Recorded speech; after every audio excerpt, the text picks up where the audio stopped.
I'm 53, and if you're younger than me, I hope you've already learned this. If not, please listen. Start paying attention only to how your life feels to you and forget completely about how it looks to others.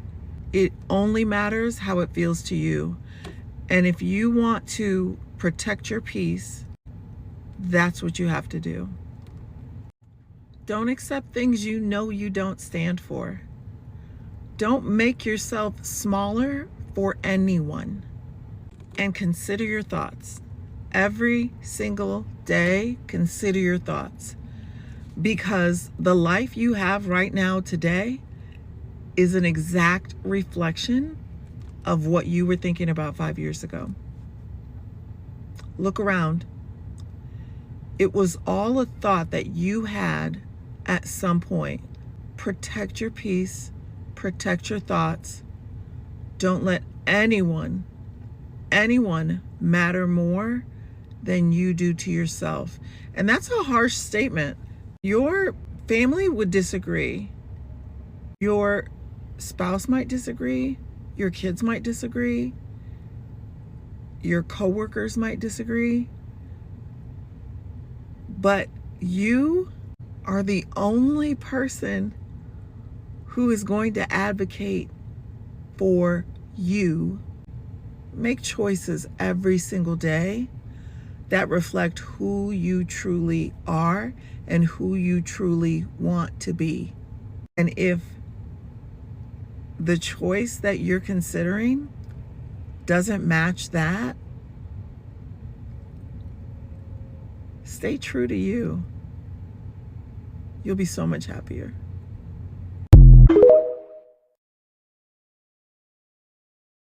If your boyfriend does any of these things, you need a new boyfriend. I recently learned that none of these things were normal, and I accepted them in the past because I was like, oh, that's just who they are. That's just how they operate. No. And let me start by saying, there is someone out there, there's probably multiple people out there who are willing to give you everything that you want and everything that you need without you having to ask for it, without you having to teach them how to do it, without you having to beg for it, or without you having to break down and cry for them to see how much it's affecting you and then change and start doing those things. Just remember that. Number one, huge one, communication. Whether that be just texting you throughout the day or, effectively communicating something that is bothering you. I don't care what anyone says, it is not normal. It is not normal for your significant other to not speak to you all day. It's not normal, especially us, our generation, looks at their phone all the time. Is it in your hand 24/7? No. Are you looking at it when you have free time? Yes. Are you looking at it when you go or come from the bathroom? Yes. Are you looking at it during your lunch break? Yes. So if someone tells you, I'm so sorry, I've been so busy for 10 hours, that is a lie. They don't want to speak to you, so they aren't speaking to you. If you're trying to talk about something that is bothering you and they say they just don't know how to communicate, that is bullshit. That is emotionally lazy.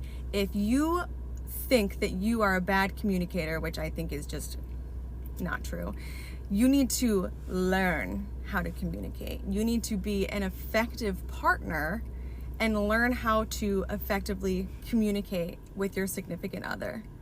Saying, I just don't know how, does not suffice. And if you think that it's going to make that conversation go away, you are very silly. 2, if he doesn't compliment you or tell you how he feels about you. I have been in relationships where I had to ask, do I look pretty? Do you think I'm cute? Do you like this picture? And it's so pathetic. It's so pathetic. If you have to ask someone to tell you that you look nice, that is crazy to me. If you are, 1, in a position where you don't know how your partner feels about you, that fucking sucks. But 2, have to ask how they feel about you, and that's the only time you hear about, what they like about you when you're asking for it. You need a new boyfriend. You need a new boyfriend. 3, if he doesn't do things just because. For instance, let's talk about flowers. If you say to your boyfriend, I really like flowers, I would love it if you got me flowers, and they never ever get you flowers, you need a new boyfriend. If they know your likes, what you like to eat, what kind of clothes you like, or whatever the case may be, and they don't ever like get you something or send you something or say something to you because they know it'll make you smile, they know it'll make you happy, you need a new boyfriend. If they're not just doing things because they're like, this is gonna make this person have such a great day, you need a new boyfriend. 4, if he ignores you. This is such like a fucking massive one to me, because that is such a big trigger to me.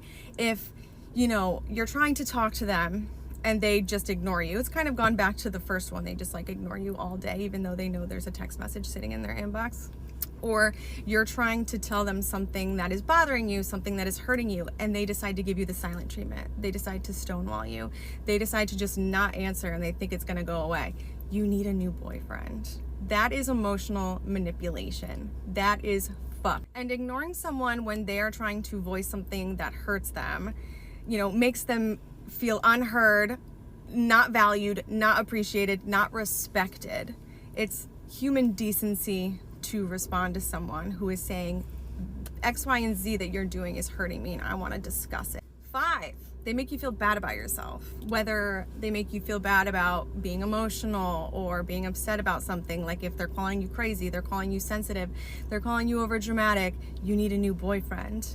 And even like if you don't feel comfortable to be yourself, if you don't feel like you could be silly, you could be goofy, if you feel like there's things that you can't say, or you feel like you are shrunken in that relationship because you don't know what they're gonna think of you, or you're worried of what they're gonna think of you, you need a new boyfriend. 6, if your boyfriend does not plan anything for you, he doesn't take you on dates, he doesn't say, hey, I really like this place, I would love to enjoy it with you, you need a new boyfriend. If they are constantly saying, you pick a place, what do you want to do this weekend, pick a place and we'll go, you need a new boyfriend. They are not thoughtful, they are not romantic. 6, if you have plans with them and they decide to do something else, whether they tell you they're gonna do something else or they don't tell you they're gonna do something else, and you're like, hey babe, are we still on for 7? And they're like, oh no, sorry, I'm actually here with these people, maybe later. If they bail on you, they flake on you, or something else is offered to them and they're like, this is more fun, and then they go and do it, you need a new boyfriend. Someone who doesn't respect your time, respect your plans, and makes you feel like there's always something better to do than to see you, you need a new boyfriend. I forgot what number we're on, but social media.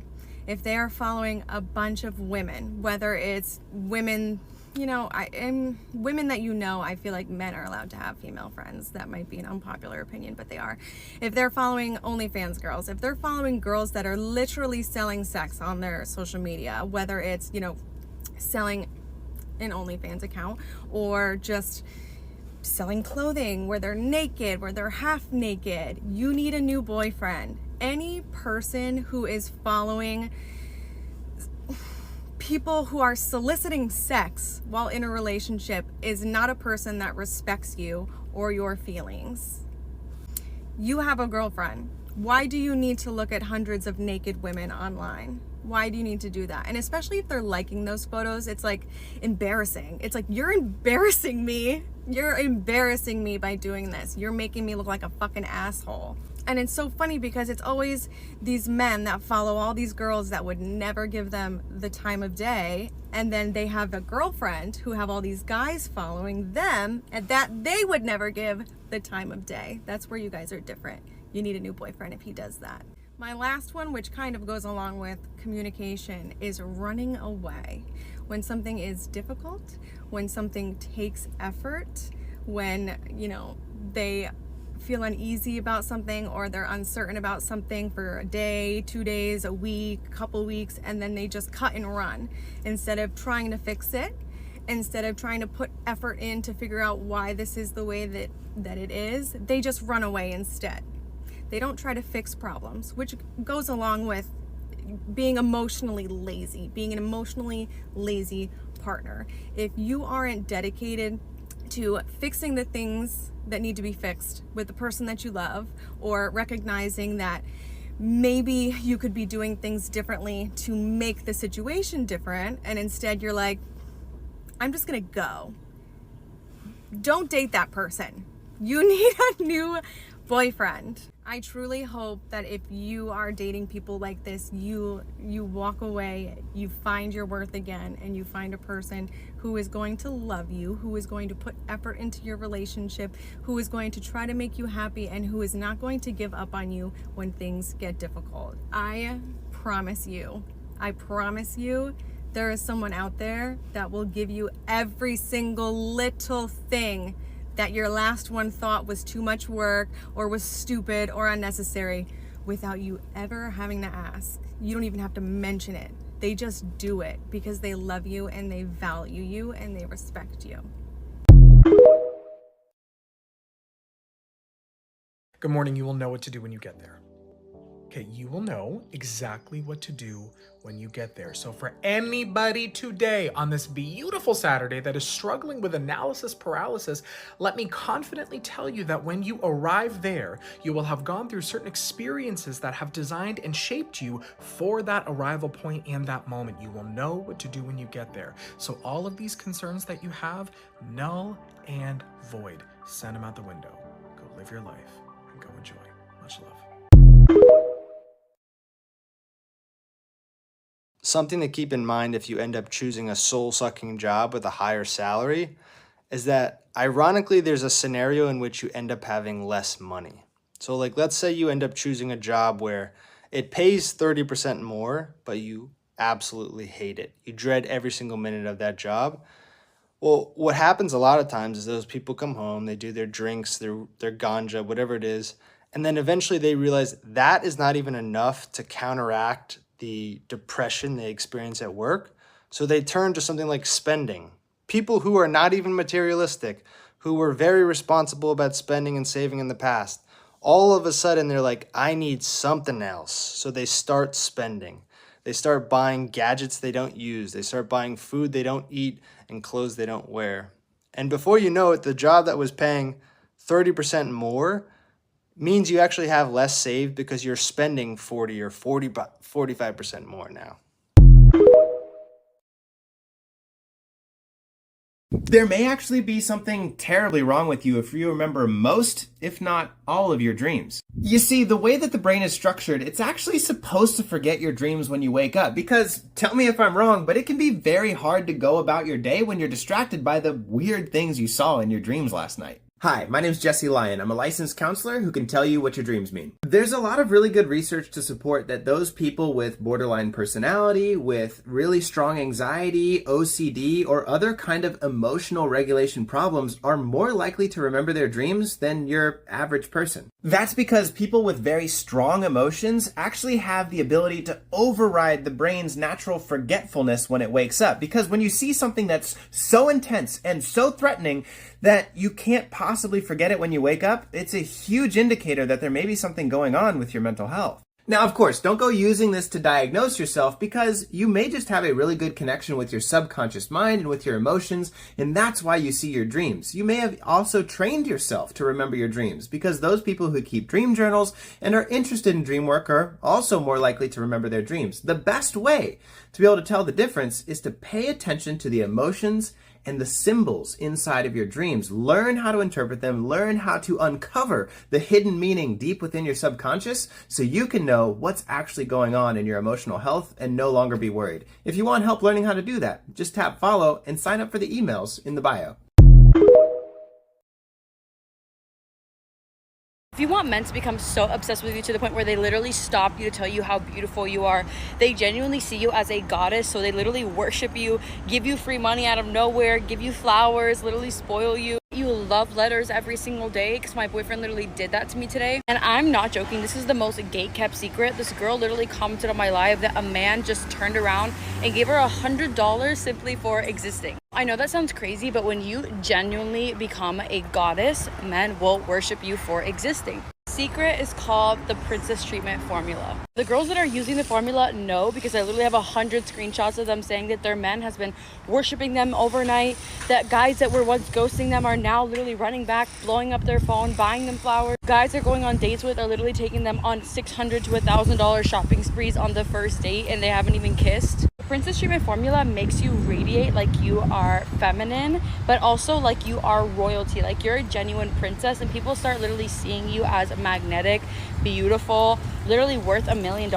All you have to do is literally use the Princess Treatment Formula before you go out or before you see your man. If you don't know how to feel or think like you are a feminine princess who is literally royalty, it tells you word for word exactly how you need to be thinking in that moment, how you need to be feeling, and then exactly how you should act to act like a feminine princess who is literal royalty. If you don't know what to say, it literally gives you word for word scripts to get him to give you princess treatment. He can buy you flowers, give you whatever you want, take you on super special high effort dates, make him literally spoil you and surprise you. These scripts literally put him in his masculine energy and make him chase you, which literally makes him more obsessed with you. Doing this, I kid you not, every single person will literally start seeing you as royalty. It shows you how to think, how to act, and how to speak like you are in your feminine energy and you are literal royalty. Strangers will literally start opening doors for you, giving you free things, literally treating you like a princess, giving you princess treatment. The best part is the Princess Treatment Formula is literally on a PDF, so you just download it to your phone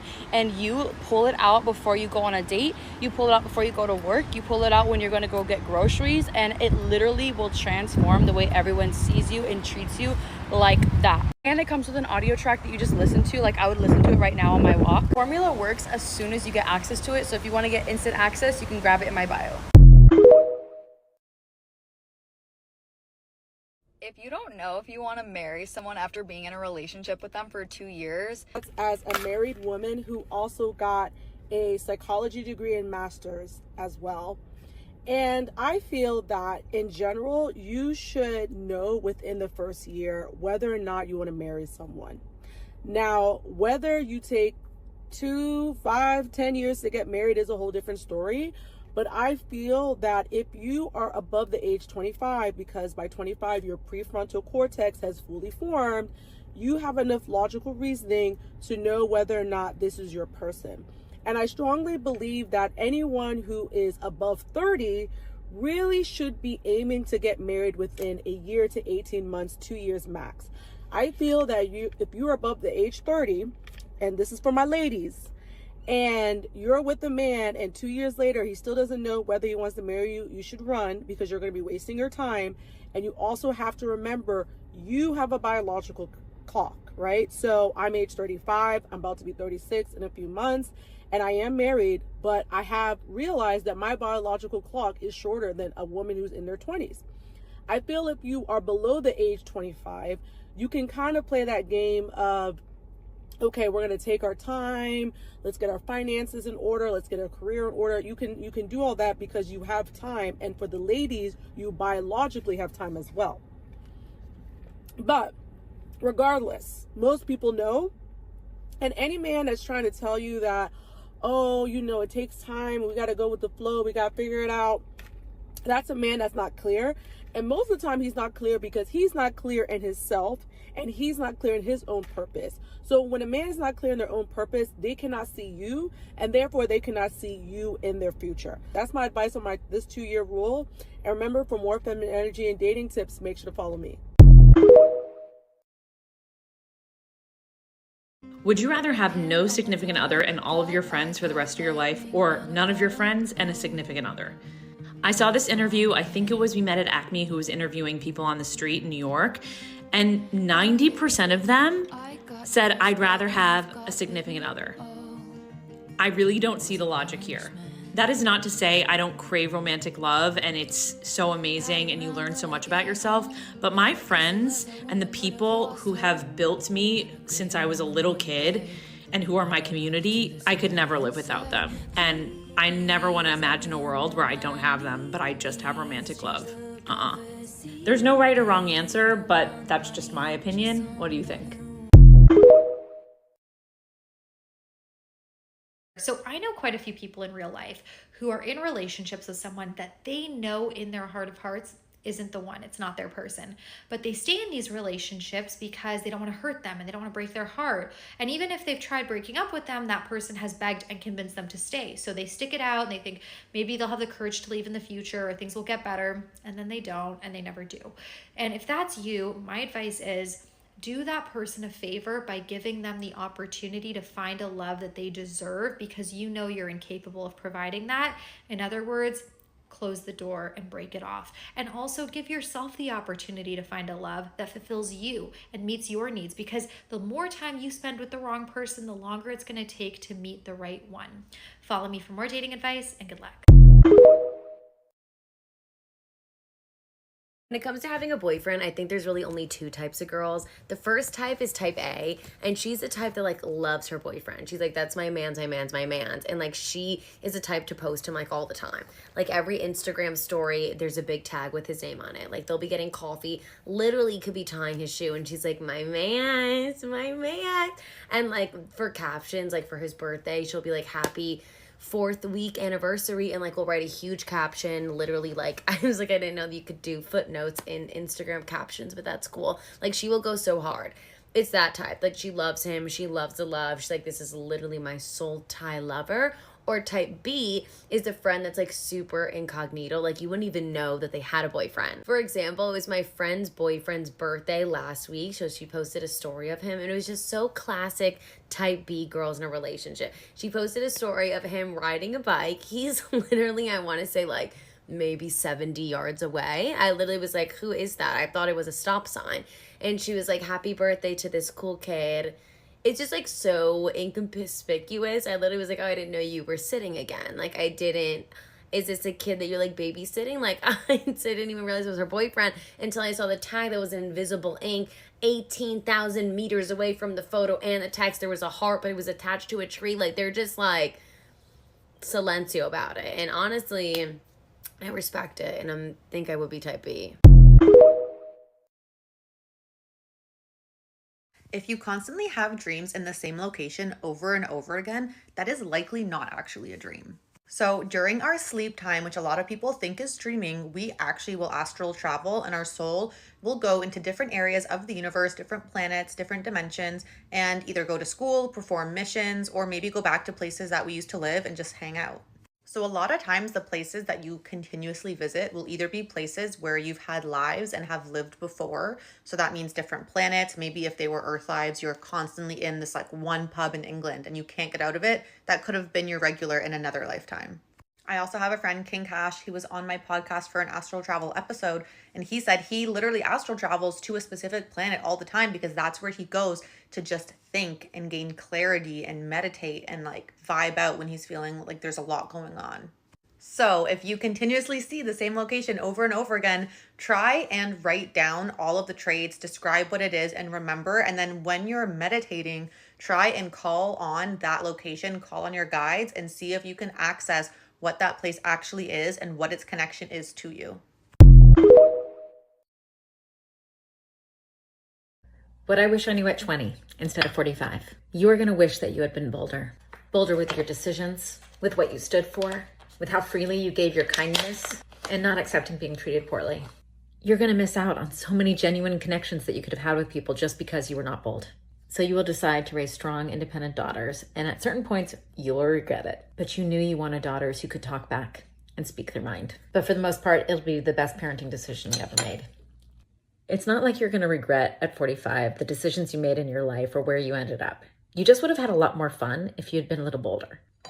Life and people, it's really a beautiful adventure. Aging is cool. Shit, that's hot. It's cooled off a little now, so I'll just add, when you hit around 44, you're going to start saying things to people, breaking out into song, and doing all of these things that kind of embarrass your children. But it's okay. It brings the joy. It brings the joy. It's never too late to be bold. Have you noticed that no matter how much you love a man, if he leaves in your home alone, you automatically perk up a little bit, or you kind of like settle back into yourself and you're like, this feels good. Whereas if you go on a trip and your guy's home alone, or he's just kind of hanging out by himself, he gets all sad and withered. It's because you feed him with your energy. This is why I hate 50-50 rhetoric. We have wombs. We are literally creative energy. We have the ability to create life. Like, we nourish them, we help them manifest, we raise their vibration in ways that they will never be able to reciprocate. As women, we can give it to each other, which is why when you're hanging out with your girlfriends, you can kind of tell sometimes when you're like gazing into your girlfriend's eyes. We nurture each other in a way that men are never able to do for each other or us. It is so important to have a partner who makes your 3D existence super zen so that you can raise yourself in the 5D and replenish yourself as well as him. Because you will be needing to replenish yourself more often if you're living with a man. A great man will create a super comfortable life for you and allow you to reach places spiritually, mentally, emotionally that were never possible prior. But a man that doesn't see your value will feed off your energy, become more successful, have a better time manifesting things. He won't appreciate you for it, and the whole time will be like, well, what were you doing this entire time, when really like his success happened because of you. I really don't see any circumstance where a woman who's under 30 who has no kids should date a guy who has kids. It just never seems to be beneficial for the woman in any way. There's just a whole lot of baggage that comes with it. It just seems like you're consciously choosing a harder life. Like, when I would think about if I were to end up with somebody with kids long term, I think about everything. Like, we're going to have to divvy up our assets eventually to share with your kids who aren't my kids. Like, that's a huge factor. There's going to be times where you are going to have to put that child first over your significant other. And of course, that would be fine if it was our kid, but it's not. So that would be tough. Some people are built to be step parents, I guess, but I just don't think that you should consciously choose that if you have an option not to. You're not meeting my needs, but I'm scared to walk away. Since I don't think that you will walk away, I don't really worry that your needs aren't being met. Also, being there in the way that you want concerns me. What? Why? 2 reasons. I'm afraid that if I give you what you want, that you'll hold some power over me. And the other reason? It feels risky. Like, maybe I could try to give you what you want, and maybe I end up doing it wrong and submitting myself to some embarrassment. So by not really trying, I can avoid these risks. Well, sure you can, but what kind of relationship would that be? One that keeps me in my familiar safe place and keeps you wanting more, inevitably leading to resentment or numbness. Doesn't that bother you? Nah. The fear of being judged and giving you power over me is much stronger. Newsflash, if you're acting out of fear, you're already being powerless.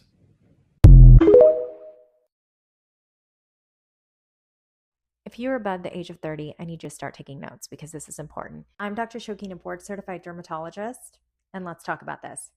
Your neck really matters because anyone above the age of 35 will tell you the first thing that bothers them is what their neck looks like. Number 1, drag that sunscreen down. I'm not kidding. I need it all the way down to their chest. Number 2, use retinol as many times a week as you can tolerate. You cannot put Retin-A on your neck because it will irritate and burn and drive you crazy. And that's mainly because you don't have enough oil glands on your neck to support it. And number 3, treatments like microneedling, Fraxels are so great to start early on because they will help to minimize crepiness and help with collagen induction early on. These are the 3 things that you have to understand about your neck because I promise you, you will thank me. Only do this if you genuinely want men to worship the ground that you walk on. There is no turning back once you start this because men will worship you. This is how to get princess treatment every single time from every single man, and I'm about to put you on as someone who used to be insecure, get shit treatment from men. I thought all men were shit. I was wrong. I love men now. They treat me so well. It's the law of assumption, which states anything that you assume to be true is what your reality will reflect. The only way to change the behaviors of other people is to expect them to behave the way that you want them to behave. I'm telling you, you need to brainwash yourself into believing men have always treated you well and they always treat you well.